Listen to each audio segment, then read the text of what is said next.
Здравейте, прекрасни цветни хора! Както вчера споменах в моята група Art Therapy, събития и уебинари, иска ми се така да разгледам в редица видеа различните видове хипноза и всъщност с какво хипнозата може да подобри нашето настоящо съществуване.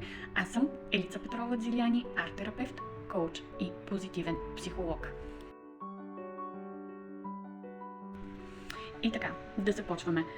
Днес ще разгледаме регресивната хипноза. Какво се случва в една лична сесия? Разбира се, има различни видове хипноза, за които ще говоря, както споменах, в следващите дни. Разбира се, хипнозата може да бъде също така и групова, не само лична, така да се каже, но там се работи по различен начин. Днес ще си говорим за регресивната хипноза.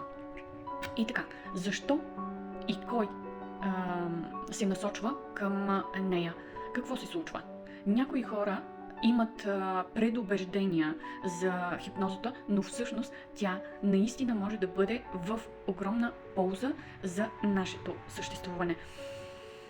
Хората в момент, в който решат да направят една регресивна хипноза, чрез, разбира се, насоки на терапевт, например мен, или други, които всъщност са сертифицирани и обучени за да я правят, не може, разбира се, да я прави всеки, какво се случва?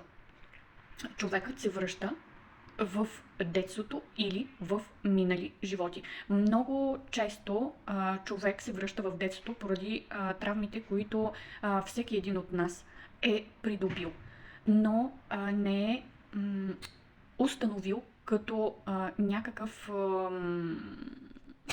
бариера. Но всъщност те съществуват. Няма човек без детски травми.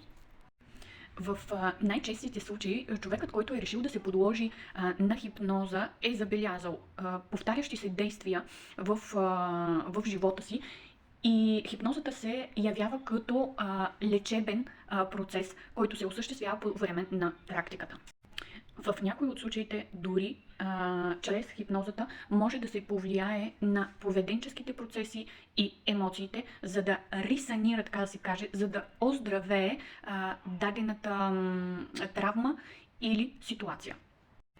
В следващите видеа ще ви запозная с различните видове хипноза, като самохипноза, като невролингвистичната хипноза, като когнитивната хипноза, която е свързана също с всички хипнози могат да повлияят на нашето настояще в позитивен план.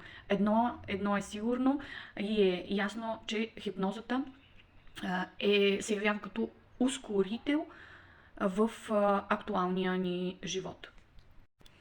И така, това беше всичко от мен за днес. Прекрасен цветен ден от мен. Елица Петрова Дзиляни, арт-терапевт, коуч и позитивен психолог.